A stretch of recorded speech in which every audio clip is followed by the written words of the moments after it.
Hello అండి. ఎదురునీతి నవల ఆఖరి భాగానికి స్వాగతం అండి. చదువుతున్నది Lakshmi. Medical factory. ACP Naveen Pandey అక్కడికి చేరుకునేసరికి 9 దాటింది. ఆకాశం మబ్బు పట్టి ఎక్కడా ఎండపొడ కనిపించడం లేదు. అప్పటికి ఇంకా శవాన్ని పోస్ట్ మార్టంకు తరలించలేదు. ఆ ప్రాంతమంతా పోలీసులతో నిండిపోయి ఉంది. వరుసగా పడుకోబెట్టబడి అలాగే ఉన్నాయి శవాలు. ఇతరులెవ్వరిని దగ్గరకు పోనీయటం లేదు పోలీసులు. దూరంగా నిలబడి చూస్తున్నారు జనం. ఇక మీడియా వాళ్ళ సందడి చెప్పక్కర్లేదు. ఫోటోగ్రాఫర్లు, వేలిముద్రల నిపుణులు అంతా సీరియస్గా ఎవరి పని వాళ్ళు చేసుకుపోతున్నారు. తమ ఓనర్ కొడుకైన వివేక్ మరణానికి సంతాపంగా ఫ్యాక్టరీకి 3 రోజుల సెలవు ప్రకటించబడింది. ఫ్యాక్టరీతో పాటు సర్వారాడికి చెందిన ఇతర వ్యాపారాల తాలూకు సిబ్బంది అంతా చేరిపోయి శోకవదనాలతో కనిపిస్తున్నారు. పిల్లలిద్దరితో శోకమూర్తిలా భర్త శవం పక్క కూర్చున్న వివేక్ భార్యని చూస్తుంటే గుండె ద్రవించని వారు లేరు. సిటీ ఏసీపీ నందకుమార్తో పాటు సిపి మొదలైన పోలీసు ఉన్నతాధికారులంతా అక్కడే ఉన్నారు. నవీన్ పాండే వచ్చేసరికి డాగ్ స్క్వాడ్ని రంగంలోకి దింపారు. వ్యాన్ వద్ద ఎన్నిసార్లు వదిలినా వచ్చిన పోలీసు డాగ్స్ 2 రోడ్ వరకు వచ్చి దిక్కులు చూస్తుండిపోతున్నాయి. వాటి వలన ప్రయోజనం ఉండదని తెలిసినా రప్పించటం పోలీసుల తప్పిదం. ఎందుకంటే ఆ ప్రాంతమంతా మిర్చి పొడి చల్లబడిందని తెలుస్తూనే ఉంది. నవీన్ పాండేను గమనించి దగ్గరకు వచ్చాడు హైదరాబాద్ ఏసీపీ నందకుమార్. ఏమైంది? Any clue? శవాల్ని గమనిస్తూ అడిగాడు నవీన్ పాండే. నథింగ్ అంటూ భుజాలెగరేశాడు ఆయన. హంతకుడు ఎవడో కానీ చాలా తెలివైనవాడు. మాకే సవాల్ విసురుతున్నాడు చెప్పాడు.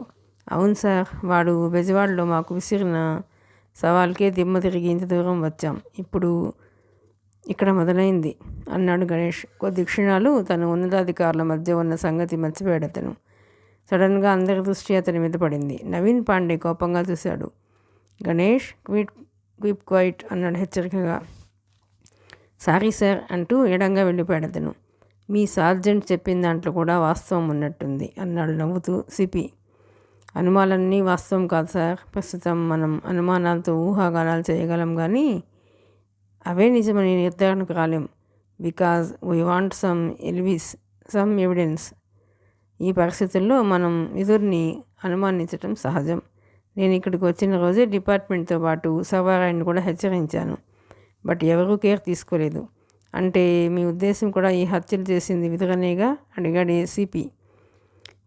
అని ఖచ్చితంగా నేను చెప్పలేను. మన ముందు బుకాయించిన ఎదురుతో సర్వారాడికి విద్వేషాలు ఉన్నాయన్నది నిజం. బట్ సవాలు తీరు చూస్తుంటే నాకు కొన్ని సందేహాలు కలుగుతున్నాయి. ఇదంతా ఇక్కడి పని కాదనిపిస్తోంది అంటూ దగ్గరగా వెళ్ళి సవాలన్నింటినీ పరిశీలించాడు నవీన్ పాండే. ఇదంతా ఒక్కడి పని కాదనిపిస్తోంది అంటూ దగ్గరగా వెళ్ళి సవాలన్నింటినీ పరిశీలించాడు నవీన్ పాండే. ఇదంతా పచ్చినెత్తుకు తాగే కిరాయి హంతకులు. వీళ్ళ మీద చాలా కేసులు పెండింగ్లో ఉన్నాయి చెప్పాడు నందకుమార్. I know that. ఒక విషయం గమనించారా? వీళ్ళ వంటి మీద గాయాల తీరును బట్టి వీళ్ళంతా చనిపోయింది ఒక్కడి చేతిలో కాదనిపిస్తోంది. కొందరి ఒంటి మీద కత్తివేట్లు ఉన్నాయి, కొందరి ఒంటి మీద బుల్లెట్ గాయాలున్నాయి. వివేక్ని చూస్తుంటే ముందు గొంతులో డాగర్ దించి తర్వాత కసితీరక రివాల్వర్తో కాల్చినట్టుంది. నో డౌట్ ఇదంతా ఒక్కడి పని కాదు. అంతేకాదు, సంఘటన ఇక్కడ జరగలేదు, వేరెక్కడో జరిగింది. సర్వారాయుడికి హెచ్చరికగా శవాల్ని ఇక్కడికి ఎత్తి వదిలారు అంటూ వివరించాడు నవీన్ పాండే. ఎడంగా నిలబడి ఆ మాటలు వింటున్న సార్జెంట్ గణేష్కి అర్థం కాక తల తడుముకున్నాడు.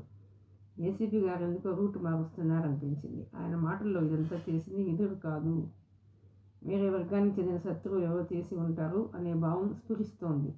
నిజానికి ఇక్కడికి వచ్చాక ఆ మాటకొస్తే బెజవాడలో ఉన్నప్పుడు కూడా ఎవరో సహకరించారన్నది వాస్తవం. విధుడు జాడ తెలిసి అతన్ని వేసేయటానికి వివేక్ కిరాయి హంతకులతో దాడి చేయగా విధుడు వర్గం వాళ్ళు వీళ్ళని ఫినిష్ చేసి ఉంటారని ఎందుకు అనుకోకూడదు? కానీ ఏసీపీ మాటల్లో ఈ భావం ప్రస్ఫుటించటం లేదు. విధుడు వేరు, వీళ్ళని చంపిన వాళ్ళు వేరని అర్థం ధ్వనిస్తోంది.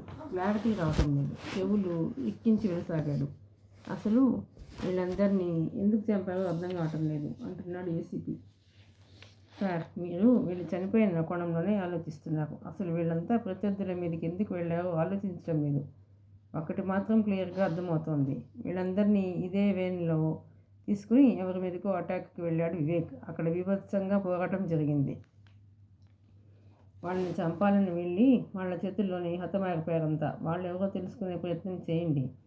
వీళ్ళ మూలంగా గాయపడిన ప్రత్యర్థులు ట్రీట్మెంట్ కోసం తప్పకుండా డాక్టర్ వద్దకు వెళ్తారు. ఆసుపత్రులు, ప్రైవేట్ డాక్టర్లను ఎంక్వైరీ చేస్తే ప్రయోజనం ఉండొచ్చు, తన అభిప్రాయం చెప్పాడు ఏసీపీ. అంటే ఇందులో విధుల ప్రమేయం లేదంటారా? అడిగాడు నందకుమార్. ఉండొచ్చు, ఉండకపోవచ్చు. అతని జాడ ఇంతవరకు ఏమీ లేదు. ఏం చెప్పగలం? కాబట్టి chances are there, both sides అన్నట్టు వనస్థలిపురం గెస్ట్ హౌస్ సంగతి ఏమిటి? రాత్రి తప్పతాగి కొందరు నరుకు చచ్చారని టీవీలో వార్త చూశాను. ఎస్, అది కోసరావు గారి గెస్ట్ హౌస్. పని వాళ్ళ మధ్య పాత పగలేవో ఉన్నాయి. తప్పతాగి గొడవ పడి నరుకు చచ్చారు. విడదీయబోయి ఇద్దరు వృద్ధ దంపతులు మరణించారు. ఎస్ఐ రామకృష్ణ మరికొందరు అక్కడే ఉన్నారు. అక్కడ బయటి వాళ్ళ ప్రమేయం ఏమీ లేదని అంతా స్పష్టంగా ఉందని సిఐ కృపాల్ ఫోన్ చేసి చెప్పాడు. అది పెద్ద సమస్య కాదు. ఇదే మాకు పెద్ద సవాలై కూర్చుంది. పై వాళ్ళ ఒత్తిడి తట్టుకోలేకపోతున్నాం, అసహనంగా అన్నాడు ఏసీపీ నందకుమార్. గెస్ట్ హౌస్ సంఘటనకి ఈ వ్యాన్కి సంబంధం ఉండొచ్చని ఏసీపీ నవీన్ పాండే దృఢ విశ్వాసం. కీలకమైన గెస్ట్ హౌస్ సంఘటనని వీళ్ళు చాలా తేలిగ్గా తీసుకుంటున్నారు. కారణం ఎదురు వెనుక కోసరావు ఉన్న సంగతి వీళ్ళకి తెలియదు, తనకు తెలుసు. అదే తేడా. అవతల సార్జెంట్ గణేష్ ఇదే ఆలోచిస్తున్నాడు. గెస్ట్ హౌస్ సంఘటనకి వ్యాన్కి లింక్ ఉండొచ్చని ఏసీపీ సూచిస్తాడనుకున్నాడు. కానీ సూచనప్రాయంగా కూడా బయటపడకుండా ఆ విషయాన్ని దాటవేశాడు నవీన్ పాండే. మరో పావుగంట అక్కడ గడిపి తిరిగి కారులో బయలుదేరారు ఇద్దరు. ఎక్కడికి సార్? వనస్థలిపురమా? దారిలో అడిగాడు సార్జెంట్ గణేష్.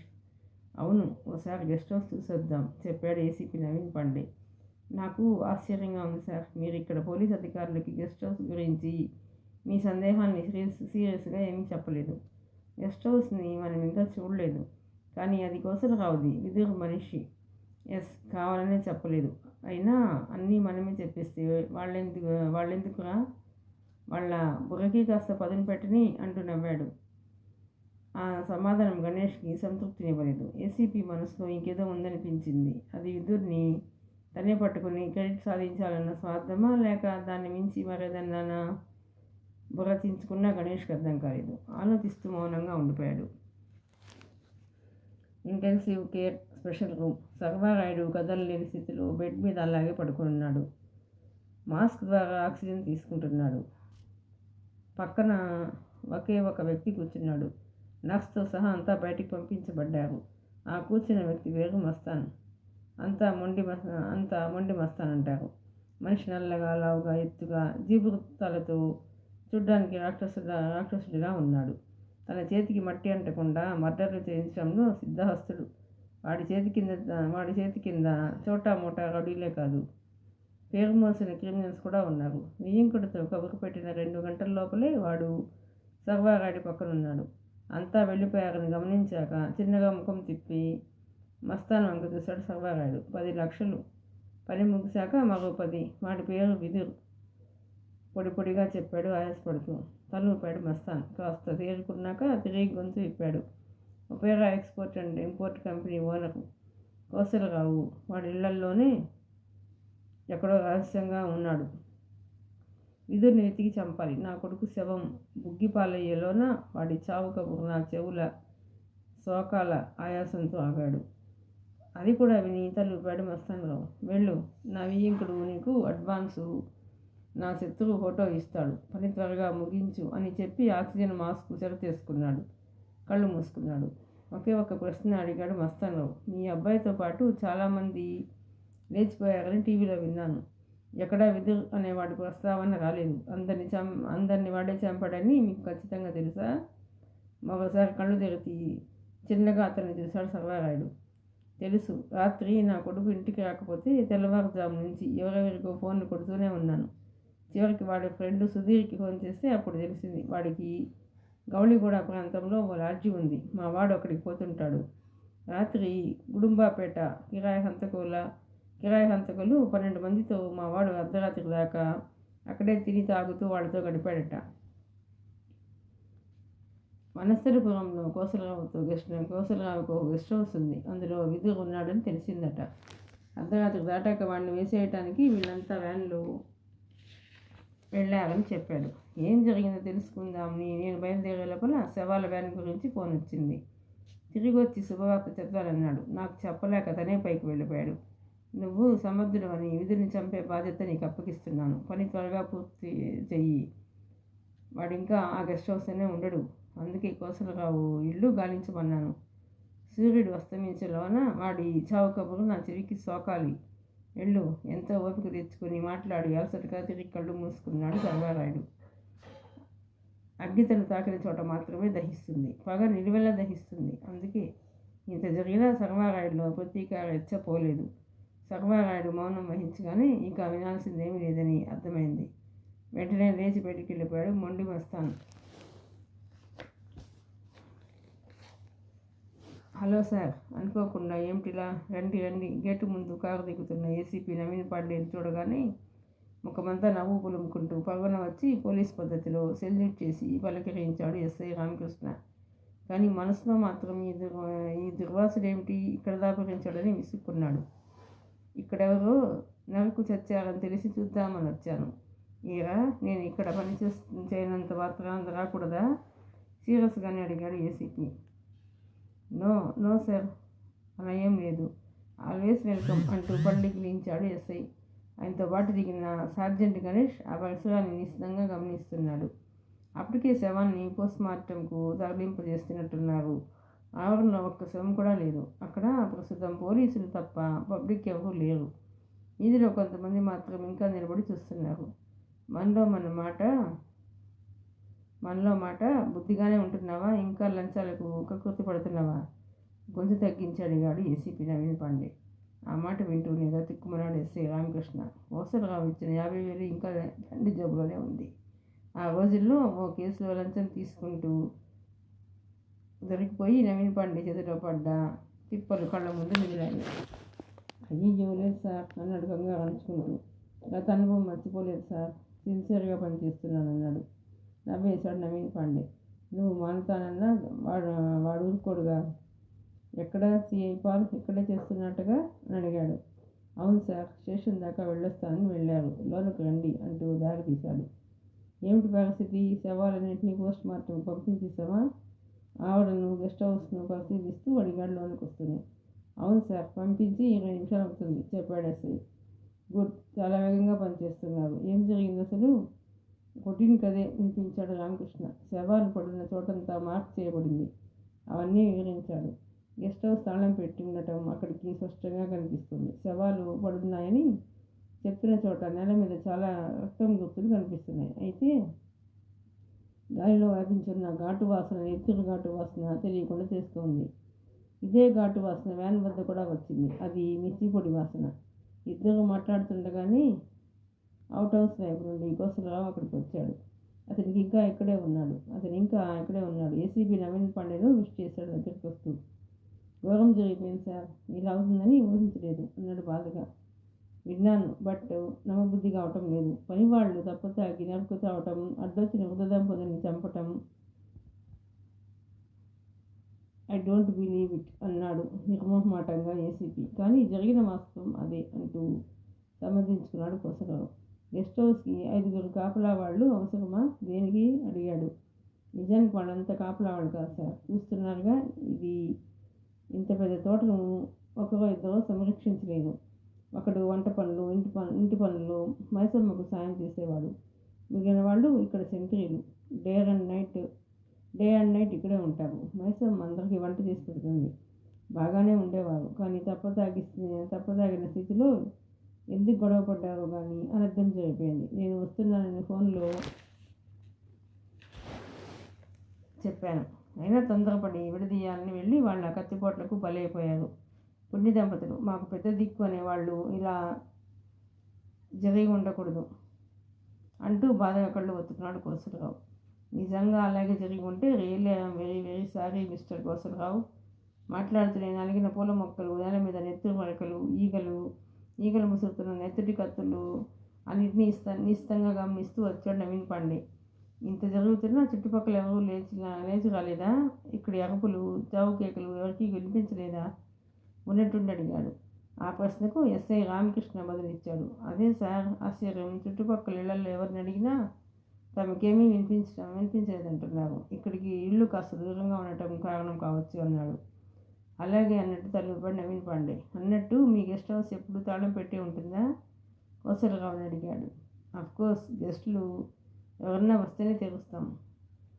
ఓసారి మేము లోన్ చూడొచ్చా? నిరభ్యంతరంగా చూడొచ్చు సార్, బట్ తాళాలు ప్రస్తుతం ఇక్కడ లేవు. వచ్చే హడావిడిలో వాటిని మర్చిపోయాను. మీరు వెయిట్ చేస్తానంటే డ్రైవర్ని ఇంటికి పంపిస్తాను అన్నాడు కోసలరావు. వద్దులేండి, వీళ్ళంతా మీ పనివాళ్ళైనా? అక్కడున్న మనుషుల్ని చూపిస్తూ అడిగాడు. పనివాళ్ళు కాదండి, మా లారీ డ్రైవర్లు. జరిగింది తెలిసి వచ్చారు. సార్జెంట్ గణేష్ని వెంట పెట్టుకుని బయట నుంచి గెస్ట్ హౌస్ కట్టడాన్ని ఓసారి చుట్టి వచ్చాడు ఏసీపీ నవీన్ పాండే. కట్టడం వెనుక పక్క అక్కడ దొమ్మి జరిగిన వాసన గుర్తులేమీ కనిపించలేదు. రాత్రి పనివాళ్ళు పడుకున్న నులక మంచాలు ముఖద్వారానికి అడ్డంగా పోర్టికోలో ఇంకా అలాగే ఉన్నాయి. పగిలిన బ్రాందీ సీసాలు నెల మీద కనిపిస్తున్నాయి. గేటు వద్దకు వచ్చి కోసలరావుని చూశాడు. ఓకే, స్నేహానికి ఉదాహరణగా కర్ణ దుర్యోధన్ని చెప్తారు. అప్పుడే కాదు, అంతకు మించిన స్నేహితులు ఇప్పుడు ఉన్నారని అర్థమవుతుంది. ఎనీవే, థ్యాంక్ యూ కోసలరావు, వస్తాను అంటూ చరచరా వెళ్ళి కారులో కూర్చున్నాడు. గణేష్ కూర్చోగానే వేగంగా ముందుకు కదిలింది కారు. అతడే ఉద్దేశంతో ఆ మాట అన్నాడు కోసలరావుకి అర్థమైంది. అర్థం కాని ఎస్ఐ రామకృష్ణ ముఖంలో మాత్రం ప్రశ్నార్థకం నిలిచింది. ఉదయం నుంచి సింహాద్రి తాగుతూనే ఉన్నాడు. గెస్ట్ హౌస్ వద్ద శవాన్ని వచ్చినప్పటి నుంచి అతనిలో చాలా మార్పు వచ్చింది. నమ్మక ద్రోహి నాగరాజు మీద పగా ప్రతీకారాలతో గుండెలు బగ్గున మండిపోతున్నాయి. ఈ పాపం నీదే అంటూ అంతరాత్మ పదే పదే ఎలుగెత్తి ఘోషిస్తూ వేలెత్తి చూపుతుంటే తట్టుకోలేకపోతున్నాడు. ఆ బాధలో ఎంత తాగినా కిక్కెక్కటం లేదు. నాగరాజు కనిపిస్తే చంపేయాలనుంది. తన బైక్ మీద పిచ్చివాళ్ళ ఊరు మీద పడి తిరుగుతూ నాగరాజు కోసం ముమ్మరంగా గాలిస్తూనే ఉన్నాడు సింహాద్రి. ఈరా గణేష, భోజనం ఎక్కడ చేద్దాం? దారిలో అడిగాడు ఏసీపీ నవీన్ పాండే. అమాయకంగా చూశాడు గణేష్. నాదేముంది సార్, మీ ఇష్టం అన్నాడు. అంటే ఇవాళ గురువారం సాయి భక్తుని కదా, నీచు ముట్టను. నీ సంగతి ఏమిటి? నాన్ వెజ్ కావాలంటే అలాంటి చోట నిన్ను వదిలి నేను ఏ బ్రాహ్మణ హోటల్కో పోదామని. అదేం వద్దు సార్, మీతో పాటు నేను. మొహమాట పడకు, నిజంగానే చెప్తున్నా సార్. అప్పటికి భోజన సమయం అవుతుంది. వారి కారు అబిడ్ స్వయం ప్రయాణిస్తుంది. ఏరా కోసలరావు, గెస్ట్ హౌస్ చూసావుగా, నీ అభిప్రాయం ఏమిటి? క్యాజువల్గా అడిగాడు. సందేహం లేదు సార్, వివేక్ బృందం రాత్రి అటాక్ చేసింది ఆ గెస్ట్ హౌస్ మీదే. అంతమంది చనిపోయింది కూడా అక్కడే అన్నాడు గణేష్. ఎలా చెప్పగలవు? అడిగాడు నవీన్ పాండే. మీరు గమనించే ఉంటారు. అక్కడ వ్యాన్ వద్ద చెల్లినట్టే ఇక్కడ గెస్ట్ హౌస్ ఆవరణ ఆ వీధి పొడవునా కూడా మిర్చి పొడి చల్లబడింది. చాలా తెలివిగా మేనేజ్ చేశాడు కోసలరావు. తెలివి కోసలరావుది కాదు, అలాంటి క్రిమినల్ బ్రెయిన్ అతనికి లేదు. అదంతా విదుర్వ్యూహం అన్నాడు.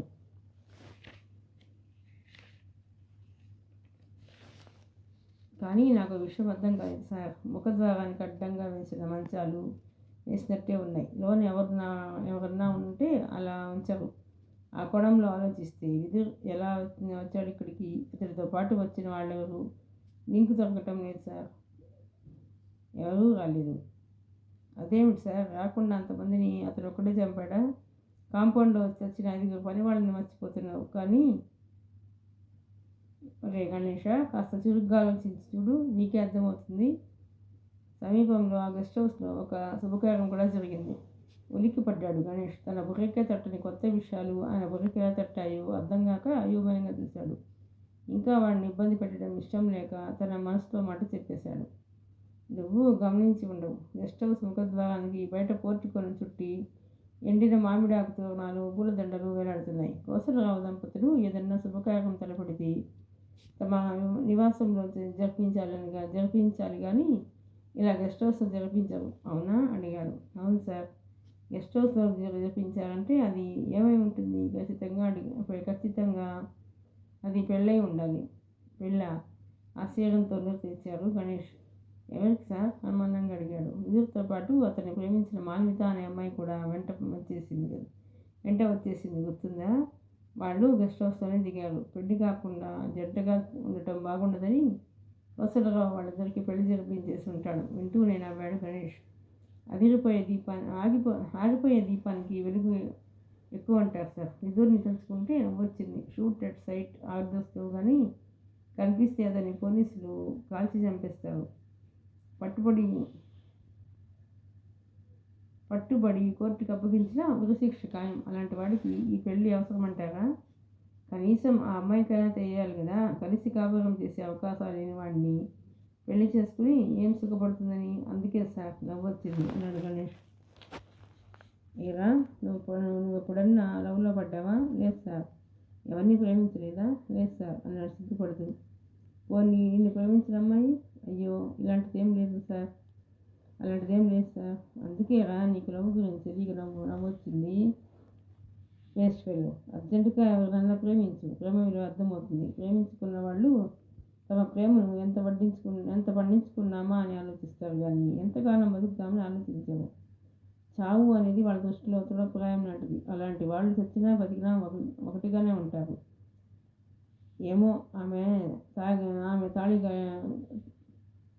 తాళి కట్టి గట్టిదయ్యి విదుర్ని కాపాడుతుందేమో, ఎవరికి తెలుసు. ఇంటికి అసలు విషయం వదిలేసి మనం ఎటో వెళ్ళిపోతున్నాం సార్. పెళ్ళైన తర్వాత ఏం జరుగుతుంది? గుర్తు చేశాడు గణేష్.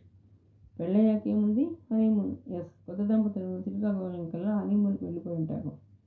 సో కోసరావు చెప్పినట్టు కొద్ది రోజులుగా గెస్ట్ హౌస్ తాళం పెట్టింది. అది అబద్ధం కాదు. ఈ లోపల ఎలా తెలిసిందో వివేక్కి విధుడి పుట్టి తెలిసిపోయింది. రాత్రికి రాత్రి విధుడిని చంపాలని తన హంతక ముఠాతో గెస్ట్ హౌస్ మీద దాడి చేశాడు. అయితే వాడికి తెలియని విషయం ఏమంటే ఎందుకైనా మంచిదని కోసరావు విశ్వాసం గల తన మనుషులు 5గురిని అక్కడ కాపలా ఉంచటం. అందుకే వివేక్ వర్గానికి అక్కడ ఊహించని ప్రతిఘటన ఎదురైంది. వచ్చిన వాళ్ళల్లో కొందరిని చంపి తాము ప్రాణాలు కోల్పోయారు కాపలా వాళ్ళు. మృత దంపతుల్ని వదలలేదు వాళ్ళు. నా అంచనా కరెక్ట్ అయితే హనీమూన్కి వెళ్ళిన దంపతులు సరిగ్గా ఆ సమయంలోనే తిరిగి వచ్చి ఉండాలి. ఎదురు వద్ద రివాల్వర్ ఉంది. సైలెన్సర్ వచ్చిన రివాల్వర్. పరిస్థితి గమనించగానే తన రివాల్వర్తో వివేక్తో పాటు మిగిలిన హంతక బృందం అందరినీ షూట్ చేసి ఒక్కడిని వదలకుండా చంపి ఉంటాడు. శత్రు నిర్మూలనం తర్వాత కోసరావుకి ఫోన్ చేసి ఉంటాడు.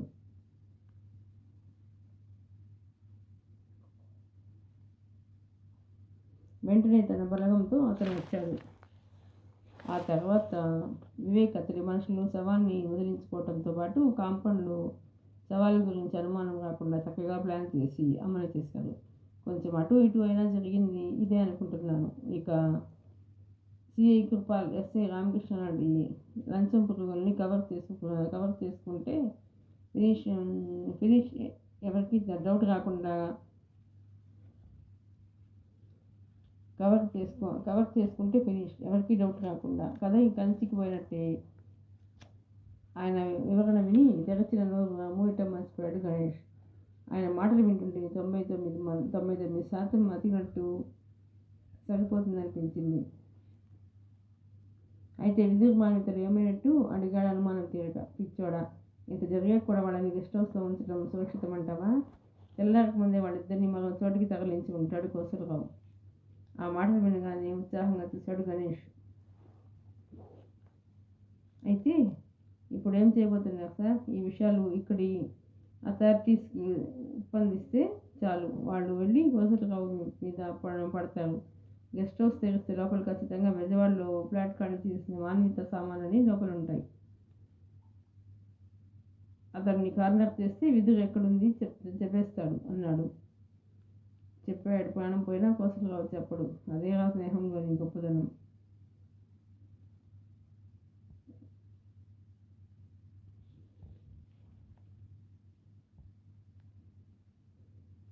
ప్రాణం పోయినా కోసరావు చెప్పడు. అదే ఆ స్నేహంలోని గొప్పదనం. కావచ్చు, కానీ అంతా తెలిసి మీ మౌనానికి అర్థం ఏమిటో నా చిట్టుబుర్రకి తట్టి చావటం లేదు సార్. అయితే ఏం చేయమంటావురా? మనం వచ్చింది విధుల్ని పట్టుకోవడానికి. ఇప్పుడు అవకాశం వచ్చింది కదా, ఇంకా రాలేదు అంటే మరో హత్య జరిగే వరకు దొరకదు. గణేష్కి షాక్. కంగారుగా చూశాడు. ఈసారి చావబోయేది ఎవరు సార్? అనుమానంగా అడిగాడు. ఇంకెవర్రా? పాపాల పుట్ట సర్వారాయుడు అంటూ మరో మాటకి అవకాశం ఇవ్వకుండా కారుని లెఫ్ట్కి కట్ చేసి ఒక రెస్టారెంట్ పార్కింగ్లోకి పోనిచ్చి కారు ఆపాడు నవీన్ పాండే. గణేష్కి ఎందుకు వెన్ను జలధరించి నోట మాట రాలేదు. గుండె వేగంగా కొట్టుకుంది. సర్వారాయుడు చావబోతున్నాడని తెలిసి కూడా ఎదురుని ఉపేక్షించటంలో ఆయన ఉద్దేశం అర్థం కాక ఎదురు రుద్దుకుంటూ తను కారు దిగాడు. అబిడ్స్ సెంటర్ సమీపంలో మంచి పేరున్న రెస్టారెంట్ అది. నవీన్ పాండే వెనుక బుద్ధిమంతుల్లో అనుసరించి లోపలికి వెళ్ళాడు గణేష్. లోకంలో 2 రకాల మనుషులు ఉంటారు. నీతి న్యాయం అంటూ బతికేవాళ్ళు ఒక టైపు, న్యాయధర్మాన్ని గాలికొదిలేసి అడ్డమైన విధవ పనులు చేస్తూ ఎలాగోలా బతికేసేవాళ్ళు రెండో వైపు. ఈ రెండో కోవకు చెందినవాడే నాగరాజు. వాడిని ఒక గుంటనక్కతో పోల్చవచ్చు. అందరి అవకాశాలని వినియోగించుకొని ఈజీగా డబ్బెలా సంపాదించవచ్చో వాడికి బాగా తెలుసు. జల్సాగా బతకడం అనేది వాడి పాలసీ. దానికి డబ్బు కావాలి కాబట్టి సులువుగా డబ్బు సంపాదించే మార్గాలకు అలవాటు పడ్డావు. రౌడీయిజం, దొంగతనం, మోసాలు ఇలా ఏదో ఒకటి చేసి బతికేస్తుంటాడు. అయితే హంతకుడు మాత్రం కాదు. ఇంతవరకు వాడికి ప్రతి క్రిమినల్గా రికార్డు లేదు. సర్వారాయుడు కొడుకు వివేక్తో కొంతకాలం తిరిగాడు. అతని ముఖ్యమైన స్నేహితులు కొందరితో పరిచయం ఉంది కాబట్టి డైరెక్ట్గా వెళ్ళి వివేక్ను కలవగల చనువు ఉంది. రాత్రి మందు కొడుతూ సింహాద్రి ద్వారా విన్న సమాచారం ఎంత విలువైనదో వాడికి తెలుసు. అందుకే సింహాద్రిని పంపించగానే ఆటోలో బయలుదేరాడు. వివేక్ సెల్కి ఫోన్ చేస్తే గౌళిగూడలోని లాడ్జికి రమ్మన్నాడు. అక్కడికి వెళ్ళి కలిశాడు. తన దగ్గర సమాచారాన్ని ₹1,00,000 బేరం పెట్టాడు. విదురికి జాడ కోసం గాలిస్తున్న వివేక్కి ఆ సమాచారం అత్యంత విలువైనది. అందుకే వెంటనే ఒప్పుకొని 50,000 అడ్వాన్స్ కూడా ఇచ్చాడు. నువ్వు చెప్పిన అడ్రస్లో విదురు దొరికితే సరే, కనీసం వాడు అక్కడ ఉంటున్నట్టయినా తెలిస్తే చాలు. రేపు వచ్చి మీరు 50,000 పట్టుకెళ్ళు. కానీ అడ్రస్సే రాంగ్ అనుకో, నీ మెడ మీద తల ఉండదు, గుర్తుంచుకో అంటూ హెచ్చరించాడు కూడా. ఉండకపోవడం అంటూ ఉండదు సార్, మా వాడు అబద్ధం చెప్పడు అంటూ నమ్మపలికి అడ్వాన్స్ తీసుకొని వచ్చేశాడు. డబ్బు చేతికి అందిన సంతోషంలో మరో బాటిల్ విస్కీ రూమ్కి తీసుకెళ్ళి తాగి పడుకున్నాడు. తర్వాత ఏం జరిగిందో వాడికి తెలియదు. తెల్లవారు వచ్చేసరికి 10 దాటిన సమయం. ఈ మధ్యలో లోకం ఎటుపోయింది వాడికి తెలియదు. ముఖం కడుక్కొని స్నానం చేసి వీధి గదిలోకి వచ్చాకే తెలిసింది. వివేక్తో పాటు అంతా హతమారిపోయిన విషయం. అలాగే గెస్ట్ హౌస్ వద్ద సవాలు గురించి తెలిసింది. బయట ఎన్ని కథనాలు వినిపించినా వాస్తవం ఏమిటో తనకు తెలుసు. తన ఊహలన్నీ తలకిందులైనాయి. ఆ విధులు తెస్తాడనుకుంటే వాడే వీళ్ళందరినీ నరికి పారేశాడు. వివేక్ పోయాడంటే ఇక తన డబ్బుకి నీళ్ళదుకోవడమే. కానీ సర్వారాన్ని తెలుసుకోగానే నాగరాజుకి అరచేతులు చెమటలు పట్టి గొంతు తయారైపోయింది. తను ఇచ్చిన ఇన్ఫర్మేషన్ మూలంగానే ఇదంతా జరిగిందని తెలిస్తే సర్వారాయుడు తనను బతికినివ్వడు, ఎక్కడున్నా చంపేస్తాడు. వాళ్ళ మనుషుల్లో చాలామందికి తన గురించి తెలుసు, కానీ సింహాద్రికి తెలియదు. వాడి పాటికి తన మీద మండిపడుతూ గొడవకి రావచ్చు. అయితే గుండెపోటుతో సర్వారాయుడు ఆసుపత్రిలో చేరాడు కాబట్టి ఇప్పటికిప్పుడు తనకు వచ్చిన ప్రమాదం ఏమీ లేదని ధైర్యం తెచ్చుకున్నాడు. త్వరగా టిఫిన్ ముగించి ఎందుకైనా మంచిదని మధ్యాహ్నం వరకు తన రూమ్లోనే ఉండిపోయాడు. అయితే సింహాద్రి బయటకు ఒక్కళ్ళ బైక్ మీద తన కోసం సిటీ అంతా గాలిస్తున్న సంగతి వాడికి తెలియదు. భోజనం టైం అయింది. రాత్రి మిగిలిన విస్కీని గొంతులో వేసుకుని ఆటోలో వచ్చి అబిడ్స్ సెంటర్లో దిగాడు. జేబు నిండా డబ్బుంది. సమీపంలోని ఖరీదైన బాగన్ రెస్టారెంట్ వైపు కదిలాడు. 4 అడుగులు కూడా వేయకముందే టక్కు నగిపోయాడు. ఎదురుగా బైక్ మీద కాలరుదులా వస్తున్నాడు సింహాద్రి. వాడిని చూడగానే పైపుగానాలు ఎగిరిపోయినంత పనైంది నాగరాజుకి. అమాంతం బైక్ వేగం పెంచాడు సింహాద్రి. అగ్నిశిఖలా దూసుకొస్తున్నాడు. నాగరాజు కంగారు పడి గిరుక్కున్న వెనుకు తిరిగాడు పారిపోవడానికి. సాధ్యం కాలేదు. మెరుపు వేగంలో వచ్చి నాగరాజుని ఢీ కొట్టాడు సింహాద్రి. పెద్దగా అరుస్తూ గాల్లోకి ఎగిరి గుండెలు పెద్దగా అరుస్తూ గాల్లోకి గింగిరాలు తిరుగుతూ రోడ్డుకి అడ్డంగా పడి నాలుగు సార్లు 4 పొర్లి గింజలు పెట్టాడు. దిమ్మ తిరిగి కళ్ళు బయర్లు కవి వెంటనే లేవలేకపోయాడు.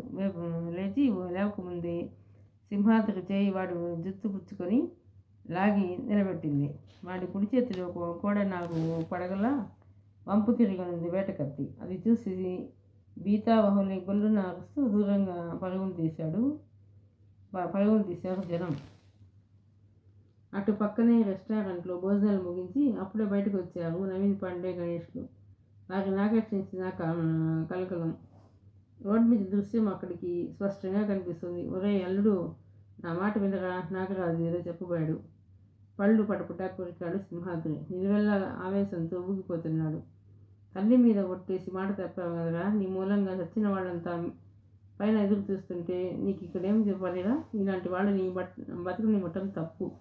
నీకు నూకలు చెల్లిపోయాయి అంటూ ఎడమ చేతిలో వాడి జుత్తుని బిగించి కుడి చేతిలో పడిన వేట కత్తిని బలంగా దించేశాడు.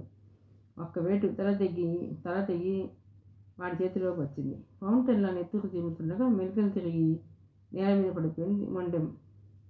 సింహాద్రిలో ఆవేశం చల్లారింది. తాపీగా వెనక్కి వచ్చి బైక్ స్లైడ్ బాక్స్లో వేటకత్తిని పడేశాడు.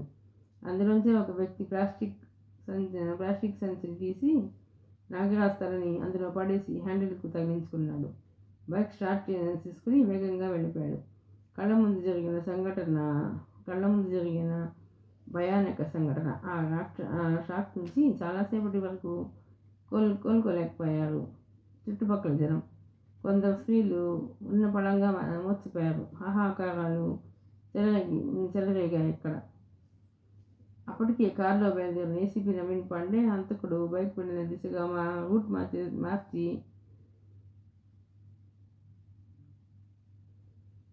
కారును ఉరికించాడు. గెస్ట్ హౌస్ వద్ద పనులన్నీ ముగించుకొని కోసలరావు ఇంటికి వచ్చేసరికి మధ్యాహ్నం 2 దాటిన సమయం. ఇంట్లో విషాదం నిండుకొని ఉంది. నమ్మకమైన పనివాళ్లతో పాటు సమస్య దంపతుల మరణం అందరినీ కలిసివేసింది. కోసలరావు భార్య బాసురా, ఎదురు తల్లి తులసమ్మ ఎవరు ఇంకా భోంచేయలేదు. ఇంటికి వచ్చిన కోసలరావు కూడా భోంచేయకుండా వికలమై మనసుతో ల్యాండ్లోని గుబురు పన్న చెట్టు కింద నీడన చైర్లో కూర్చుండిపోయాడు. ఎంతో ఆలోచించిన గెస్ట్ హౌస్లో విదురు తగిన సంగతి ఎలా అనిపోయిందో అర్థం కాక భారంగా కళ్ళు మూసుకుని ఆలోచనలో ఉండిపోయాడు.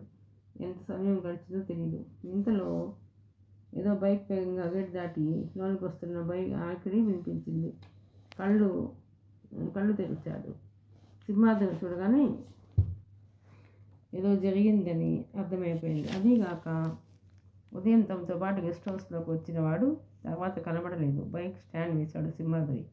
ఓ చేత్తో ప్లాస్టిక్ సంచిని, ఓ చేత్తో నెత్తుకొడుతున్న వేటకత్తిని పట్టుకుని లాన్ కడ్డం పడి వచ్చి కోసలరావు ముందు తలదించుకుని నిలబడ్డాడు. ఏమైందిరా, ఈ కత్తి ఏమిటి, నెత్తురేమిటి, ఎక్కడి నుంచి వస్తున్నావు? షాక్ నుంచి తేరుకుంటూ అడిగాడు కోసలరావు. బదులు చెప్పకుండా బోర్న ఏడ్చేవాడు. సంచిలోంచి నాగరాజు శిరస్సు తీసి వేటకత్తితో సహా కోసలరావు పాదాల ముందుంచాడు. తప్పు చేశాను. మీకు తీరని దుఃఖాన్ని, కష్టాన్ని తెచ్చిపెట్టిన మహాపాపిని. మీ చేత ఆప్యాయంగా తమ్ముడు అని పిలిపించుకునే అర్హత కోల్పోయాను. తాగిన మత్తులో నోరు చేరాను. ఈ అనర్థానికి కారణం నేను. రామదండ్రి లాంటి మన డ్రైవర్లలో స్వామిద్రోహం చేసి పాపం మూటగట్టుకున్నాను. అంటూ బోర్న విలిపించాడు. చూస్తుండిపోయాడు కోసలరావు. ఒక్క పలుకు కూడా పలకలేదు. ఈ లోపల ఏడుపు విని ఏం జరిగిందో అనుకుని పరిగెత్తుకొచ్చింది బాసుగా. నేల మీద ఎత్తుకొడుతున్న దళం చూసి భయంతో కివ్వుమంటూ భర్త మీద వాలిపోయింది. ఆమె వెన్ను తట్టి ధైర్యం చెప్పాడు కోసలరావు. ఈ అనర్థాలన్నింటికీ నేనే కారణం, దుఃఖాన్ని ఆపుకుంటూ చెప్పాడు సింహాద్రి. మీ ముందు నిజం చెప్పి తప్పు ఒప్పుకోవాలని వచ్చాను. క్షమించమని అర్హత కూడా లేదు నాకు. తాగిన మత్తులో నోరు చేరాను. తల్లితోడని కొట్టేసి రహస్యాన్ని అమ్ముకున్న పాపి వీడు. నాగరాజు వివేక్ మనిషి అని తెలియక మోసపోయాని దేవుడా అంటూ వాడిని ఎత్తి కొట్టుకుని ఏడుస్తుంటే కోసలరావు దంపతుల కళ్ళలోనూ నీళ్లు కల్పించాయి. వాడిని ఎలా ఓదార్చాలో కూడా కోసరావుకి అర్థం కావట్లేదు. ఇప్పుడు ఏది ఎలా జరిగిందో అతనికి స్పష్టమైపోయింది. అయితే హత్య చేసి వచ్చాడు వీడు. వీడిని అనుసరించి పోలీసులు కానీ పబ్లిక్ కానీ వస్తే పరిస్థితి మరింత గందరగోళమైపోతుంది. తీవ్రంగా ఆలోచిస్తున్నాడు. ద్రోహం చేసింది వాడి తల నరికి తెచ్చాను సార్. ఈ ముందు జరిగింది చెప్పి తప్పు ఒప్పుకోవడానికి వచ్చాను. ఇక నాకు బతికే అర్హత లేదు, ఇక బతకను అంటూ చివున వంగి నేను వేటగత్తి అందుకుని పైకి లేపాడు తల నరుక్కోవడానికి. సకాలంలో కోసరావు అడ్డుకోకపోతే అవతల తల నరికేసుకునేవాడే సింహాద్రి. అతడి స్వామి భక్తి అంత గొప్పది. కత్తిని లాగి అవతల పడేసి సాచి చెంప మీద కొట్టాడు కోసరావు. తగ్గించు, ఆవేశం తగ్గించుకో, ఆలోచించు. చేసిన వెధవ పని చాలక తల నరుక్కుంటావా? Bloody fool. నేనంటూ ఒకడున్నాను కదా, నా ముందుకొచ్చి కూడా చంపాలని ఎందుకు అనిపించిందిరా నీకు అంటూ రెండో చంప వాయించాడు. రేయ్, తాగుడు మానగా అని చిలక్కి చెప్పినట్టు చెప్పాను, విన్నావు కాదు? ఏమైంది? అర్థమైందా? సరిదిద్దుకోలేని ఘోరం జరిగిపోయింది. ఇప్పుడు బాధపడే లాభం లేదు. కానీ ద్రోహం చేసిన వాడి తల నరికి తెచ్చావు చూడు. రోషం చూపించి నా మనిషి అనిపించుకున్నావు. వెళ్ళిరా. నేను తిన్నగా వెళ్ళి పోలీస్ స్టేషన్లో లొంగిపో. మిగిలింది నేను చూసుకుంటాను అంటూ భుజం తట్టాడు. బెంబేలుగా చూశాడు సింహాద్రి. అతని కళ్ళ ముందు పిల్లలు వాళ్ళ భవిష్యత్తు వెదులుతోంది. నవ్వాడు కోసరావు. ఈ అన్న ఉండగా ఎందుకురా భయం? నీ పిల్లల గురించి బెంగపడక, వాళ్ళకి లోటు రాదు. మన లాయర్లంతా నీ వెనక ఉంటారు. ఖర్చు పెట్టడానికి నేనున్నాను. నన్ను నమ్మిన వాళ్ళని ఎన్నడూ వదిలిపోగలరా? ఫూల్. ఈ అన్న మీద నమ్మకం ఉంచి వెంటనే వెళ్ళిపో. స్టేషన్లో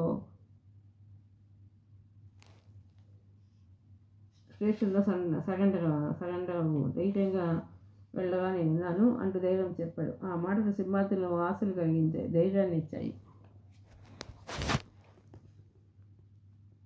అన్న, సీతారాములు లాంటి మీ దంపతులకి మా డ్రైవర్ల వానరదండగా భావించాం. ఇంత జరిగినా నన్ను క్షమించి నిజంగా నా పాలిట రామయ్యమయ్యావు. ఈ రోజు నుంచి గొంతులో ఊపిరి ఉన్నంత వరకు నేను మద్యం ముట్టుకోను. అన్న, నీదే భాగం అంటూ కన్నీళ్లతో ఇద్దరు పాదాలకు నమస్కరించాడు సింహాద్రి.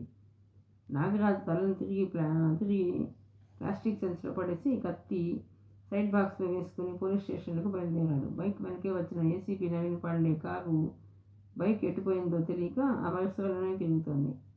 ఆ వీధి మలుపు తిరిగేసరికి హంతకుడు ఒకే గేట్లోంచి బైక్ మీద బయటకు వచ్చి ఎగువకపోతూ కనిపించాడు. ఆ గేటు ముందుకు రాగానే కారు ఆపి చూశాడు నవీన్ పాండే. అది కోసరావు భవంతి. ఆ విషయం గ్రహిస్తూనే కారు వేగంగా బైక్ వెనక పరిగెత్తించాడు. చూస్తుండగానే ఆ బైక్ పోలీస్ స్టేషన్ ఆవరణలోకి తీసుకెళ్ళి ఆగింది.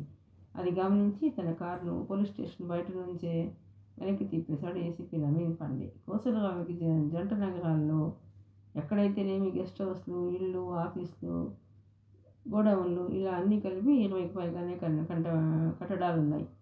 ఇవన్నీ తల్లో చోట విసిరేసినట్టు ఉండటం చేత ఒక్క రోజులో అన్నిటినీ కవర్ చేయటం కష్టమైన పని. ఒక చోటు నుంచి మరో చోటుకు ప్రయాణానికి చాలా సమయం పడుతుంది. కష్టం అని తెలిసినా కూడా సర్వారాయుడు పనికి ఒప్పుకున్నాడు.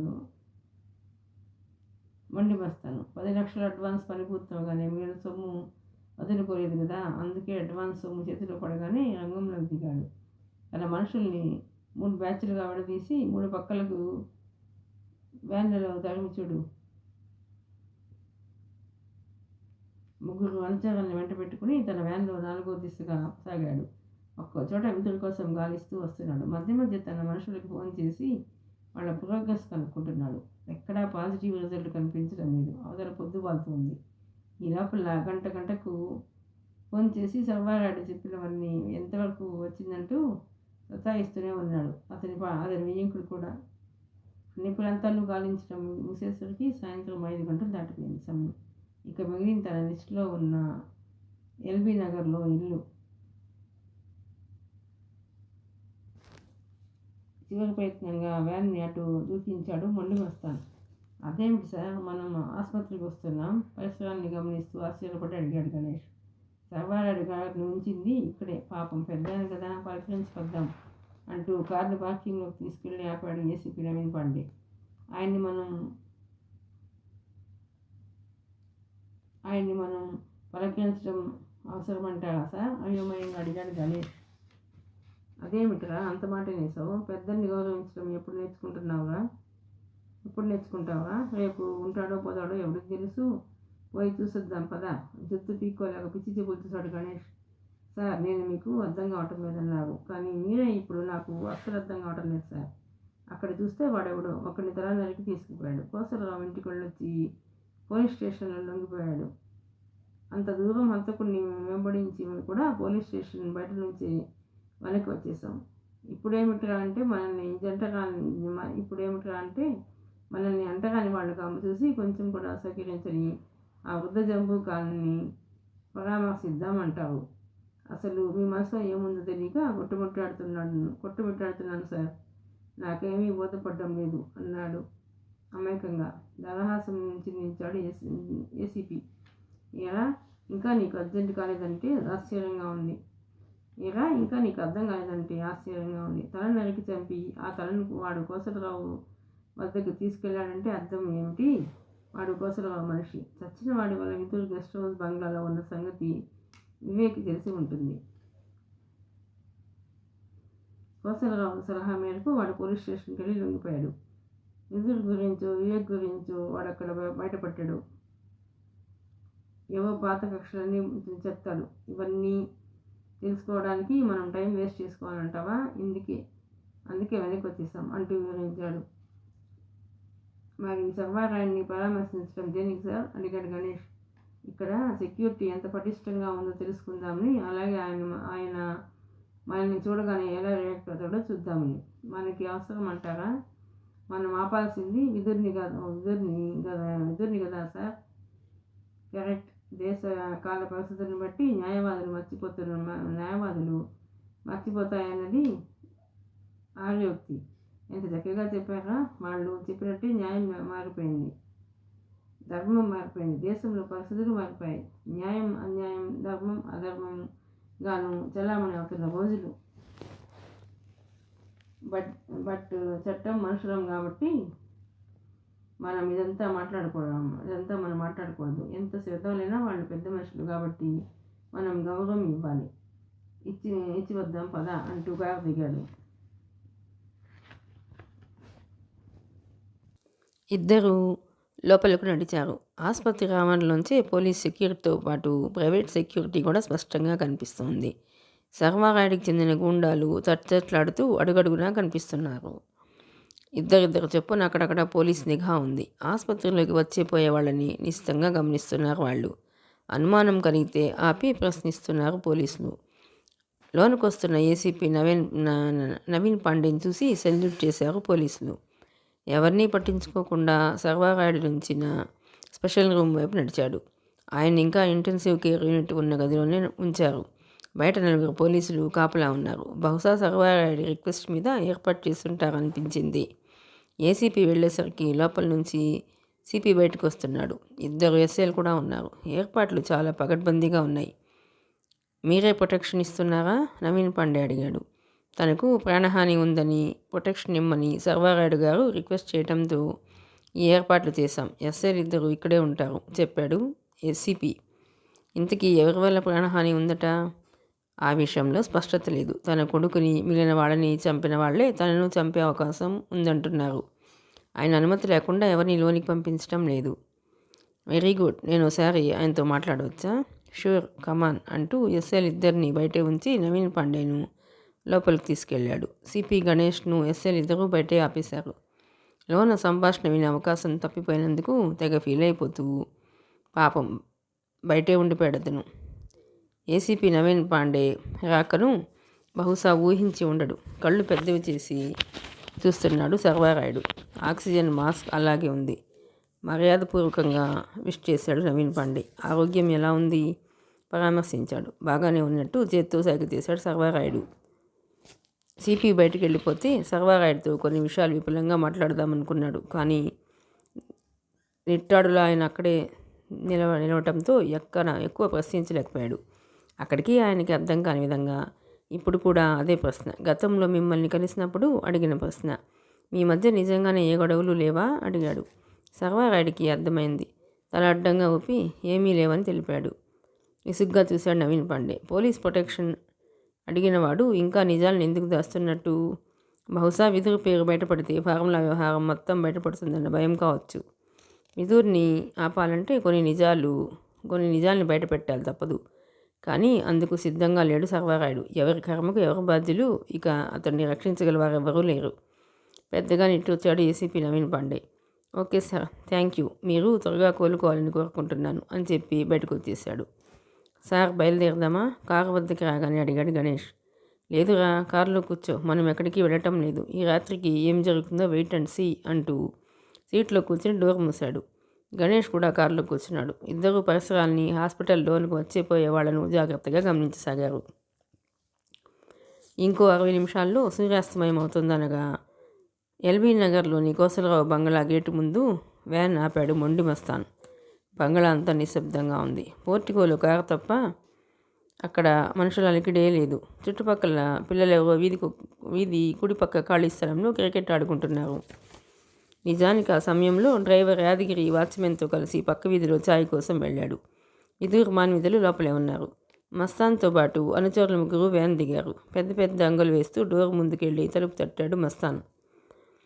20 సెకండ్ల తర్వాత నెమ్మదిగా డోర్ తెరుచుకుంది. తల నుంచి పాదాల వరకు నల్లటి బురకాతో ఒక స్త్రీ తలుపు తెరిచింది.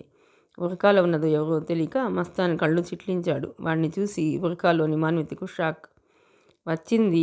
డ్రైవర్ యాదగిరి అనుకుని ఎవరు ఏమిటని అడగకుండా తలుపు తీసింది ఆమె. అయితే ముందు జాగ్రత్తగా బురకాలు ఉండటం మంచిదైంది. భూతంలో ఉన్న మస్తాన్ని పిశాచ గణాల్లో ఉన్న వాడి అనుచరుల్ని చూడగానే ఖచ్చితంగా విధుల కోసమే వచ్చుంటారని గంగారు పడుతూ, తాతయ్య, ఎవరో అతిథులు వచ్చారు చూడు అని అరిచింది. మేము అతిథులం కాము, ఎవరెవరు ఉంటున్నారు ఇక్కడ? కరుగ్గా అడిగాడు మస్తాన్. అది చిన్నపిల్ల, దానికేమీ తెలియదు, నన్ను అడుగు బాయ్ చెప్తాను అంటూ చేతికర్రతో గెడ్డం ముసలోడు లోపల నుంచి వచ్చాడు. వృద్ధ ముస్లిం వేషంలో ఉన్నాడు విధుర్. ఎవరా అబ్బి, ఏం కావాలి? నడుము మీద చేయి ఉంచుకుని దగ్గరకు వస్తూ అడిగాడు. తన ప్రశ్నని రిపీట్ చేశాడు మస్తాన్. ఎవరుంటే నీకెందుకయ్యా? అడిగావు కాబట్టి చెప్తున్నా. నా పేరు నజీరుద్దీన్, అది నా మనవరాలు నసీమా, ఇది ఇల్లు కోసలరావు సాబ్ది. మేం బాడుగకు ఉంటున్నాం. మీరెవరు? అసలు మీకేం కావాలి? తను కరుగ్గానే బదిలిచ్చాడు విధుర్. మస్తానికి ఇది చివరి ప్రయత్నం. విధుర్ ఇక్కడ కూడా దొరక్కపోతే తను పేరైనట్టే. అవతల సూర్యుడు అస్తమించబోతున్నాడు. ఖచ్చితంగా ఇక్కడ ఉండొచ్చని నమ్మకంతో వచ్చాడు. వేరే ఫ్యామిలీ ఎవరు ఇక్కడ లేరా? చివరి ప్రయత్నంగా అడిగాడు. పై పోర్షన్లు ఆ మధ్య ఖాళీ అయింది, ఎవరు ఇంకా రాలేదు. మీకు ఇల్లు కావాలంటే నంబర్ ఇస్తా, కోసలరావు సాబ్తో మాట్లాడుకోండి. మాకు కావాల్సింది ఇల్లు కాదు, ఈ ఫోటోలో వాడు, వీడిని చూసారా అంటూ జేబులోంచి విధుర్ ఫోటో తీసి చూపించాడు మొండి మస్తాను. ఆ ఫోటో చూడగానే ఒళ్ళు జల్లుమంది మాన్వితకు. విధుర్ ముఖంలో ఆశ్చర్యం తొంగి చూసింది. క్షణంలో విషయం అర్థమైపోయింది. ఆసుపత్రిలో ఉండి కూడా సర్వారాయుడు తన ప్రయత్నాలు ఆపలేదు. వీళ్ళని ఇక్కడే వేసేస్తే ఎలా ఉంటుందని మనసు ఒకంత గింజుకుంది. కానీ వెంటనే వివేకం హెచ్చరించింది. ఈ ఇంట్లో ఏం జరిగినా తర్వాత కోసలో సమాధానం చెప్పుకోవాల్సి ఉంటుంది. తన వల్ల వాడి పేరు బయటికి రాకూడదు. వీళ్ళతో సిగపట్లు పడుతూ కూర్చునే సమయం తనకి లేదు. వీళ్ళని డైవర్ట్ చేసి తమ దారిన వెళ్ళిపోవటం మంచిది. రే ముసలోడా, ఏమిటి ఆలోచిస్తున్నావు?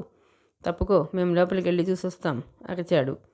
విధుర్ మౌనాన్ని వాడు మరోలా అర్థం చేసుకున్నాడు. వాడు లోపలికి ఎంటర్ అయితే తమ గుట్టు బయటపడుతుందని తెలుసు. అరే బాయ్, ఎంత తొందరగా ఆలోచించుకోవద్దా? ఏది ఆ ఫోటో ఇలా చూపించు అంటూ మస్తాన్ చేతిలోంచి ఫోటో లాక్కొని చూశాడు విధుర్. వీడిని చూశాను బాయ్, గుర్తు రావటం లేదు అంటూ కళ్ళు మూసుకున్నాడు. ఎక్కడ చూశావు? ఆలోచించి చెప్పు ఉత్సాహంగా అడిగాడు మస్తాన్. చట్టున కళ్ళు తెరిచాడు వృద్ధుడి వేషంలోని విధుర్. గుర్తొచ్చింది బాయ్ అన్నాడు. చెప్పు, వీడిని ఎక్కడ చూశావు? సికింద్రాబాద్ స్టేషన్ సమీపంలోని వీధిలో కోసలరావు సాబ్కి 3 అంతస్తుల ఇల్లుంది. కింద షాపింగ్ మాల్, పైన ఫ్యామిలీస్ అద్దెకుంటున్నారు. ఖచ్చితంగా ఏ ప్లాటో తెలియదు కానీ ఆ కట్టడం 2వ అంతస్తు నుంచి కిందకు వచ్చిపోతూ ఉండటం నేను చూశాను. వీడు కావాలంటే మీరు సికింద్రాబాద్ వెళ్ళటం మంచిది అన్నాడు. ఆ మాట వినగానే ఉత్సాహంగా వెందిరిగాడు మస్తాన్. బహుశా చీకటి పడుతోందన్న కంగారుతో కావచ్చు. ఆర్గ్యుమెంట్లు ఏవీ చేయలేదు. గబగబా వెళ్ళి వ్యాన్లో కూర్చున్నారంతా. కన్ను మూసి తెరిచేలోగా ఆ వ్యాన్ అదృశ్యమైంది. ఇంతలో యాదగిరి తిరిగి వచ్చాడు. ఇక ఆలస్యం చేయకుండా లగేజీ కారు డిక్కీలో సర్దేశారు. విధుర్ సలహా మేరకు కారు నెంబర్ ప్లేట్లు మార్చేశాడు యాదగిరి. చీకటి పడుతూ ఉండగా ఎల్బీ నగర్ నుంచి బయలుదేరింది కారు. వేస్ట్, అనవసరంగా టైం వేస్ట్. అప్పుడే రాత్రి 10 కావస్తోన్న టైం. ఇక్కడంతా ప్రశాంతంగా ఉంది. ఆ విధురు వస్తాడనే నమ్మకం లేదు. తనలో తను కొనుక్కున్నాడు గణేష్. ఏమిట్రా సణుగుతున్నావు? అడిగాడు ఏసీపీ నవీన్ పాండే. వాడు వస్తాడన్న నమ్మకం నాకు లేదు సార్. టైం వేస్ట్ అనిపిస్తోంది మనసులో మాట చెప్పేశాడు. నీకలా అనిపిస్తోందా? మరి నాకేమిట్రా నమ్మకంగా వస్తాడనిపిస్తోంది. ఓ పని చెయ్యి, నువ్వు రూమ్కి వెళ్ళిపో, ముసుగు తన్ని పడుకో. అది కాదు సార్. షటప్. సహనం ఓపిక లేనివాడు నిఘా విభాగానికి పనికిరాడు. ఏది సాధించాలన్నా పట్టుదల, ఓర్పు, నమ్మకం ఇవి ముఖ్యం. అవి నీకు లేవు కాబట్టి నిరభ్యంతరంగా వెళ్ళిపోవచ్చు. సారీ సార్ అంటూ తల వంచుకున్నాడు గణేష్. అప్పటికి రాత్రి 10 గంటలు దాటిన సమయం. ఆవరణంతటా పట్టపగల లైట్లు వెలుగుతున్నాయి. క్రమంగా అసలు జనసంచారం తగ్గుతోంది. కానీ అక్కడక్కడ పోలీసులు, గుండాలు కనిపిస్తున్నారు. కారు వదిలి దిగువకు నడుచుకుంటూ వచ్చి ఆవరణ కనపడేంత దూరంలో నిలబడి చిప్స్ నములుతూ పరిసరాల్ని నిశ్చితంగా గమనిస్తున్నాడు నవీన్ పాండే. కానీ అప్పటికే వృద్ధ ముస్లిం వేషంలోని విదుర్ ఆసుపత్రిలో ఉన్న సంగతి ఆయనకు తెలియదు. వాళ్ళకి ఇంకా దిగువన డౌన్లో వీధి కార్నర్ ఉంది. అడ్డరోడ్డు మలుపు వద్ద ఒక ఇంటి అరుగు మీద కూర్చునింది బుర్కాలో ఉన్న మాన్విత. అప్పటికి అరగంట ముందే ఫోర్డ్ కారు అక్కడికి చేరుకుంది. మాన్వితతో పాటు తను కారు దిగాడు విదుర్. యాదగిరి, ఇక్కడితో నీ అవసరం తీరిపోయింది. ఇంకా నువ్వు మాతో ఉండటం క్షేమం కాదు. వెనక్కి వెళ్ళిపో. కారు డిక్కీలో మా లగేజీ ఉంది. అది పోలీసులు కంటపడ్డా నువ్వు చిక్కుల్లో పడతావు. వాటిని మీ ఇంట్లో ఉంచు. క్షేమంగా బయటపడితే వచ్చి తీసుకుంటాం. బ్రీఫ్ కేసులో ₹1,00,000 ఉంది. అది నీకు ఇస్తున్నాను, తీసుకో. వెళ్ళిపో ఇక్కడి నుంచి అంటూ యాదగిరిని వెనక్కి పంపించేశాడు. మాన్వి, నువ్వు కూడా ఇక్కడే ఆగిపో అన్నాడు మాన్వితను చూస్తూ. అక్కడివే వెళతావా? అక్కడ చాలా బందోబస్తుగా ఉందని యాదగిరి చూసొచ్చి చెప్పాడు కదా. నేను వస్తాను అంది ఒకంత గాబరాగా. ఏం కాదు, ధైర్యంగా ఉండు. పని ముగించుకొని నేను వచ్చే వరకు ఇక్కడే ఉండు. అవసరమైతే పారిపోవడానికి సిద్ధంగా ఉండాలి. ఓకే? భుజం తట్టాడు. ఓకే అంది అతడి చేయి అందుకుని. జాగ్రత్త, వెనుక నుంచి హెచ్చరించింది. విదుర్ హాస్పిటల్ వైపు తిరగగానే అక్కడే కూర్చుంది. ఈ లోపల విదుర్ ఒత్తిడి వల్ల వెళ్ళాడే కానీ వదిలి వెళ్ళిపోవడానికి యాదగిరికి మనసు రాలేదు. వెళ్ళినట్టే వెళ్ళి 2 వీధుల అవతల ఆగిపోయాడు. కారు డిక్కీ తెరిచి బ్రీఫ్ కేసులోని క్యాష్ను జేబులో పెట్టుకుని డిక్కీ మూసి కాసేపు బీడీ దమ్ము కొడుతూ వెయిట్ చేశాడు. అంతలో తెలిసిన కారు ఒకటి అటుగా వచ్చింది. డ్రైవర్ తమవాడే. ఆ కారు ఆపాడు. లగేజీ తమ ఇంట్లో ఇవ్వమని చెప్పి డిక్కీలోని సూట్ కేసులు, ఎయిర్ బ్యాగ్లు అన్నీ ఆ కారు డిక్కీలో సర్ది పంపించేశాడు.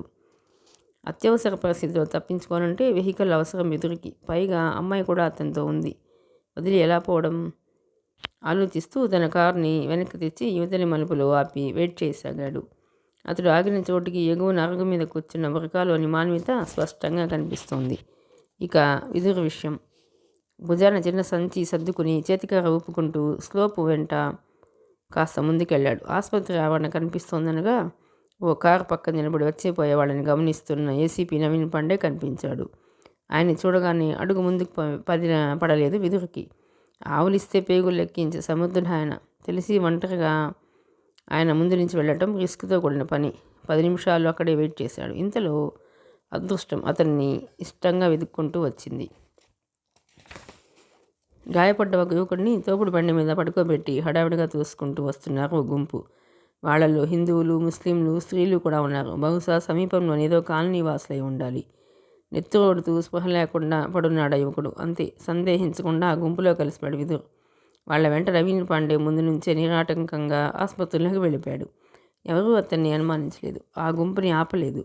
లోపలికి వెళ్ళగానే ఎవరూ అనుమానించకుండా తన పని తాను చకచకా చేసుకుంటూ పోయాడు.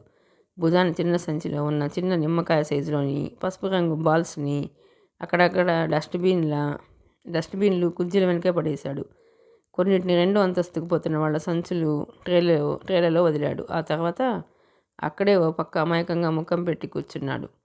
తోపుడు బండి మీద తీసుకువచ్చిన యువకుడిని ఆపరేషన్ థియేటర్కు తరలించారు.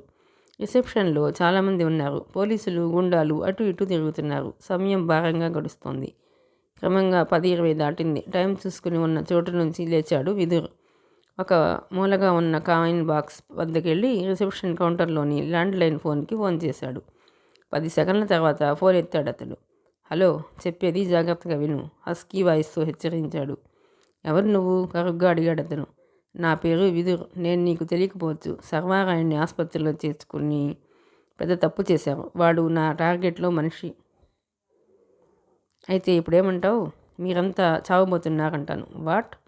అర్థం కాలేదా? మీకు 5 నిమిషాల టైం ఉంది. ఆసుపత్రిలో బాంబులు పెట్టాను. తక్షణం ఖాళీ చేసి బయటకు పోతే బతుకుతారు. ఓ మై గాడ్, ఆసుపత్రిలో బాంబులా? భయంతో కీచుగా అరచాడు ఆ వ్యక్తి. అదే చెప్తున్నారా మొద్దు, అవి వెళ్ళడానికి 5 నిమిషాల టైం ఉంది. నమ్మకం లేకపోతే నీ డెస్క్ కిందకి చూడు. పేలని డమ్మీ బాంబులు నుంచాను, పొగలు వస్తుంటాయి అంటూ లైన్ కట్ చేశాడు. రిసెప్షనిస్టు డెస్క్ దిగువ నుంచి నిజంగానే సుడులు తిరుగుతూ పొగలు లేస్తున్నాయి. విదుర్ పదిలిన గోళీలు ప్రమాదకరమైనవేమీ కాదు. గాలిలో ఉంచిన 20 నిమిషాలకు పైపోత కరిగి లోని కెమికల్స్ గాలితో యాక్టివేట్ అయి దట్టమైన పొగలు వెలువరించి హడలెత్తిస్తాయి. ఇప్పుడు అదే జరిగింది. ఉన్నట్టుండి ఆసుపత్రిలో అనేక చోట్ల నుంచి పొగలు లేవటంతో బాంబులు పెట్టింది నిజమేనని నమ్మేశారు. రిసెప్షన్ దగ్గర ఉన్న వాళ్ళు బాబోయ్ బాంబులు, ఆసుపత్రిలో బాంబులు అని అరుస్తూ పరుగులు తీశారు. అప్పటికే 2వ అంతస్తు నుంచి పొగలు లేవటం చూసి అక్కడ గోలగోల అయిపోయింది. ఈ గందరగోళంలో అడుక్కి 4 మెట్ల చొప్పున పై అంతస్తులోకి దూసుకుపోయాడు విదుర్. సెక్యూరిటీగా ఉన్న పోలీసులు పొగల మధ్య నిలబడి చోద్యం చూస్తున్నారు. వాళ్ళని దాటుకుని వేగంగా సర్వారాయణ్ణి ఉంచిన గదిలో చొరబడ్డాడు. బయట గందరగోళం ఏమిటో అర్థం కాక అప్పుడే లేచి కూర్చుంటున్నాడు సర్వారాయుడు. వస్తువుని సైలెన్సర్ అమర్చిన రివాల్వర్ని గుండెలకు గురి చేశాడు విదుర్. సర్వారాయుడు కళ్ళు ఆశ్చర్యంతో విశాలమయ్యాయి. షాక్తో నోటమాట రాలేదు. No is over Sarvarayudu, you are finished అంటూ క్రూరంగా నవ్వాడు. అరే విదుర్, ముసలాన్ని అయిందేదో అయింది, నన్ను క్షమించగా బతిమాలుకున్నాడు. నీ కొడుకు, నా స్నేహితులు మృదంగను చంపినప్పుడు వాడిని సమర్థించి నన్ను జైలు పాలు చేసినప్పుడే క్షమించమనే అర్హతని మీరు కోల్పోయారు. నాలాంటి అమాయకులు కొందరు బలి కాకుండా ఉండాలంటే నీలాంటి వెధవులు బతకూడదు. నీ చావుతో ఏ లోకంలో ఉన్నా మృదంగ ఆత్మ శాంతిస్తుంది అంటూ నిర్దాక్షిణ్యంగా కాల్పులు జరపడి విదుర్. 3 బుల్లెట్లు సర్వారాయుడి గుండెల్ని చీల్చేశాయి. మొదటి బుల్లెట్కి అతని ప్రాణాలు ఎగిరిపోయాయి. లక్ష్యం నెరవేరింది. ఇక తప్పించుకోవటం ముఖ్యం. బెడ్ మీద అడ్డంగా పడి నిద్రపోడుతున్న సర్వారాయుడి శవాన్ని అసహ్యంగా చూస్తూ గిరుక్కుని వెనుతిరిగాడు. సరిగ్గా అప్పుడే ఒక కానిస్టేబుల్ లోనుకు తొంగి చూడడం జరిగింది. అంతే, చంపేశాడు. సర్వారాయుడు గారిని చంపి పారిపోతున్నాడు అంటూ పెద్దగా అరుస్తూ బయటకు పరుగు తీశాడు. వాడికన్నా వేగంగా పరుగు తీశాడు విదుర్. అలా పారిపోతున్న విదుర్ని ఒక ఎస్ఐ కూడా చూశాడు. రివాల్వర్ అందుకుంటూ వెంబడించగా ఈ లోపల సర్వారాయుడి గదిలోకి పోయి చూసిన మరికొందరు కూడా కేకలు ఆరంభించారు. అంతే, ఆసుపత్రి ప్రాంతమంతా ఒక్కసారిగా గందరగోళమైపోయి దట్టంగా అలుముకుంటున్న పొగల్లో గుడ్డిగా పరుగులు తీస్తున్నారు. లోపల హడావుడి గమనించి కూడా ఉన్న చోటు నుండి కదలలేదు నవీన్ పాండే. కానీ సర్వారాయుడిని కాల్చి చంపేశారన్న కేకలు వింటూనే ఆశ్చర్యంతో ఆయన్ని గుట్లప్పగించి చూశాడు Ganesh. You are correct sir, వాడు చంపేశాడు. ఇంత ఖచ్చితంగా ఎలా చెప్పగలిగారు సార్ అన్నాడు. అనుభవం నేర్పిన పాఠం రా, తప్పదు. మనం లోపలికి వెళ్ళొద్దా? వాళ్ళతో పాటు పరిగెత్తాలని సరదాగా ఉంటే నువ్వు వెళ్ళు. ఇంతలో ఇద్దరి పక్కగా ఒక ముసల్మాన్ యువకుడి కన్నా వేగంగా తమను దాటిపోవడం కనిపించింది. అతడి చేతిలో రివాల్వర్ ఉంది. వెనకే దూసుకొచ్చిన ఎస్ఐ రివాల్వర్తో కాల్చబోతుంటే వారించాడు నవీన్ పాండే. ఏయ్, ఏం చేస్తున్నావు? వాడు మనకు కావాల్సిన మోస్ట్ వాంటెడ్ క్రిమినల్. చేసి పట్టుకో, డోంట్ షూట్, పరిగెత్తండి అని అరుస్తూ వెంటనే కారెక్కాడు. ఈ లోపల బాణంలా రోడ్డు స్లోపు దిగిపోయాడు విదుర్. అక్కడున్న మాన్విత చేయి పుచ్చుకొని ఎదురు రోడ్లోకి పరుగు ఆరంభించాడు.